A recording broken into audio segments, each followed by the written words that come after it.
New South Wales Police Commissioner has terminated the employment of the senior constable who used his taser on a 95-year-old great-grandmother last year. Christian White was last week found guilty of manslaughter over the incident after a jury watched body cam footage of the incident during his trial. Court reporter Jamie McKinnell is with me in the studio with more. Hi, Jamie. So tell us more about what the Commissioner has said about White's employment today.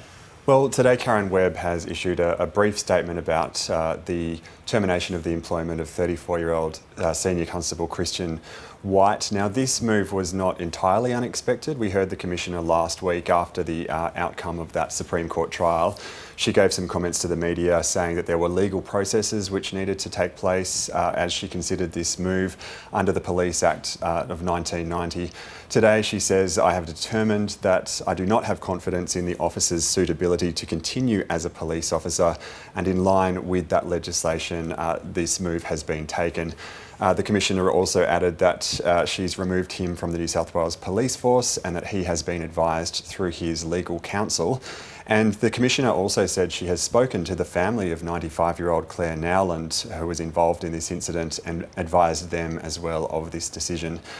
So last week, when Karen Webb gave her press conference following this guilty verdict, she said that the court, as the guilty verdict showed, had found that the death of Clare Nowland was a result of the actions of a police officer, and Karen Webb said that should never have happened.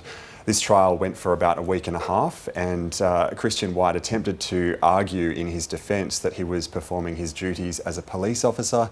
He said he was worried about the risk of a confrontation at the time because Clare Nowland had been wandering around her Cooma nursing home with a knife and going into the rooms of other residents.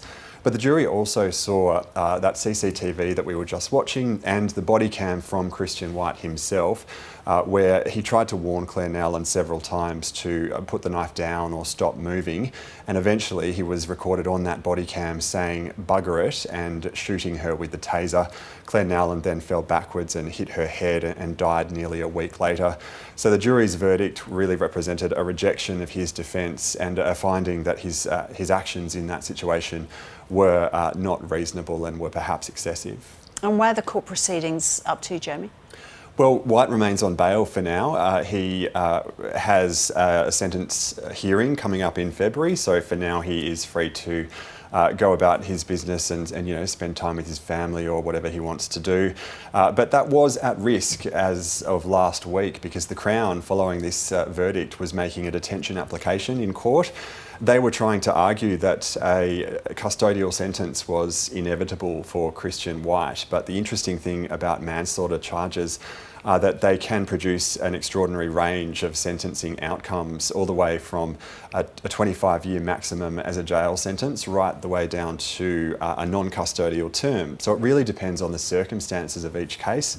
And that's something that Justice Ian Harrison, who oversaw this trial, acknowledged when he rejected the prosecutor's detention application. He said he doesn't have all the materials he would normally have at a sentence proceeding to inform his decision, and he wasn't prepared to make that call yet about whether the threshold has been reached of going into a custodial term or some other type of sentence.